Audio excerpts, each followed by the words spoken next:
Top quality और consistent performance के लिए सिर्फ सिल्वर पंप नाम याद रखना।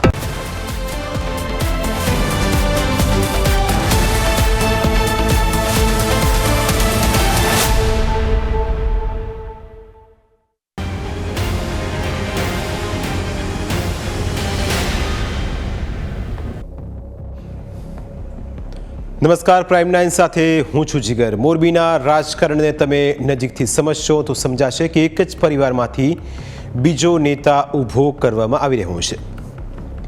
અત્યારે વિચારધારા અલગ અલગ છે, પણ જો ભવિષ્યમાં એકબીજા સામે પણ લડવાનું થાય તો ઘી ખીચડીમાં જ ઢોળાય તેવો ઘાટ ઘડાઈ ચૂક્યો છે। મોરબીમાં આંદોલન ખેડૂતોનું છે, પણ રાજનીતિ બે નેતાઓની છે। મુદ્દો ખેડૂતોના હિતનો ઉપાડવામાં આવ્યો છે, પણ રાજનીતિના મેદાનમાં બે સગા ભાઈઓ છે।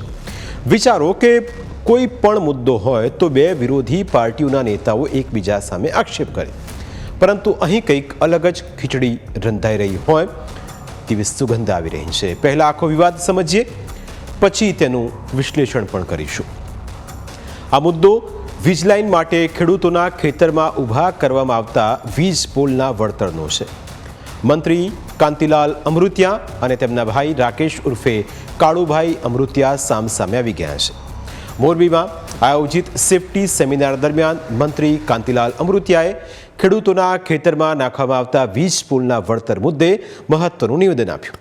મંત્રીના જણાવ્યા મુજબ ખેડૂતોને થાંભલા માટે રૂપિયા 70 લાખ સુધીનું વળતર આપવામાં આવે છે અને સરકાર જમીન સંપાદન કરતી નથી, માત્ર વીજ પોલ અને વાયર નાખવામાં આવે છે। જમીનની માલિકી ખેડૂત પાસે જ રહે છે। તેમણે દાવો કર્યો કે આ પ્રશ્નનો ઉકેલ લાવવામાં તેમનું 2 કિલો વજન ઘટી ગયું છે। સાથે જ તેમણે હાલની વળતર વ્યવસ્થાને સંતોષકારક પણ જણાવી।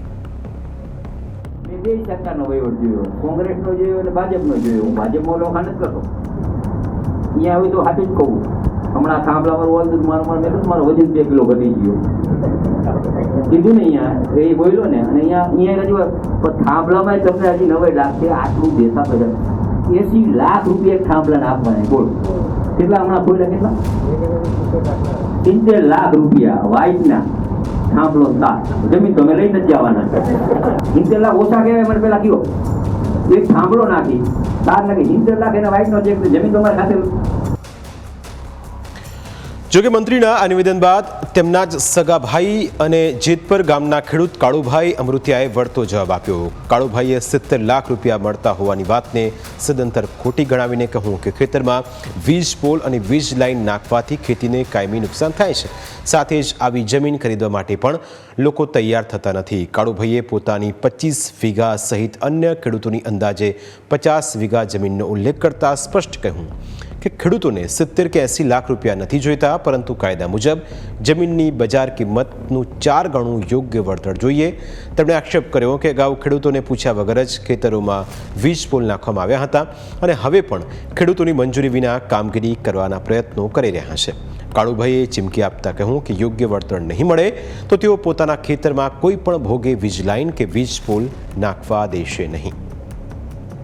અને મંત્રી શ્રી મારા ભાઈ આજે જ બોલ્યા હતા કે ખેડૂતને 80 લાખ દઈ દે। 80 ને 58 કેટલા દીએ? આનું ભાડું કેટલું દીએ? તો આને કાઢો, માયાથી ને દૂર જ કરો। એટલે આપણે કોઈને કઈ મજીરા વગેરે આ સરકાર કોઈને દીએ એમ નથી, અને હે પાછું પ્રાઇવેટ ને સરકાર ઉપાડો લઈને બેઠી આવી રે। હવે જે આપણે મારા ભાઈ શ્રી બોલ્યા હતા કે 80,000 ખેડૂતને દઈ, આમાં કેને મળ્યા 80 લાખ? કેને મળ્યા?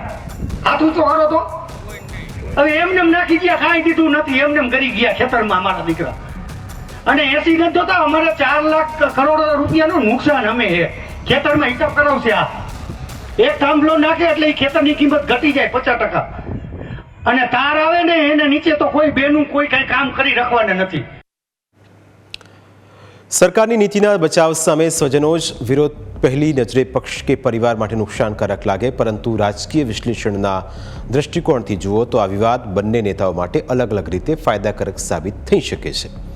વળતર નીતિનો બચાવ કરીને કાંતિલાલ અમૃતિયાએ પક્ષ અને સરકારની છબી જાળવી રાખવાનો પ્રયત્ન કર્યો। પોતાના સગા ભાઈના વિરોધ છતાં સરકારના પક્ષે મક્કમ રહેવું એ તેમને પક્ષના હાઈકમાન્ડ સમક્ષ એક શિસ્તબદ્ધ અને સમર્થિત નેતા તરીકે સ્થાપિત કરે.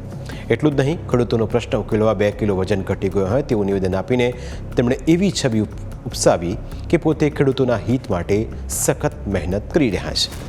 પોતાના જ ભાઈ અને મંત્રી સામે વિરોધનો સૂર ઉચ્ચારીને કાળુભાઈએ ખેડૂતોના સાચા પ્રતિનિધિ તરીકેની જમીની છબી બતાવી. રાજકીય કે કૌટુંબિક સંબંધો બાજુ પર મૂકીને ખેડૂતોના મુદ્દે અવાજ ઉઠાવવાથી તેમનો જનાધાર વધશે અને તેનાથી તેમના ભવિષ્યના રાજકીય રસ્તા પણ ખુલી જશે, કારણ કે તેમની પાસે જનાધાર છે. વળી આ મુદ્દે બે નેતાઓ સામસામે આવી ગયા હોવાથી સમગ્ર મામલો તેમની આસપાસ જ કેન્દ્રિત રહ્યો છે, જેના કારણે વિપક્ષ માટે આ મુદ્દા પર રાજકારણ કરવાનો કોઈ મોટો અવકાશ બચતો નથી. એક ભાઈ સરકારના પ્રતિનિધિ તરીકે વિકાસ અને નીતિનો પક્ષ રાખે છે, જ્યારે બીજો ભાઈ જમીની સ્તરે પ્રજાના આક્રોશની વાચા આપે છે.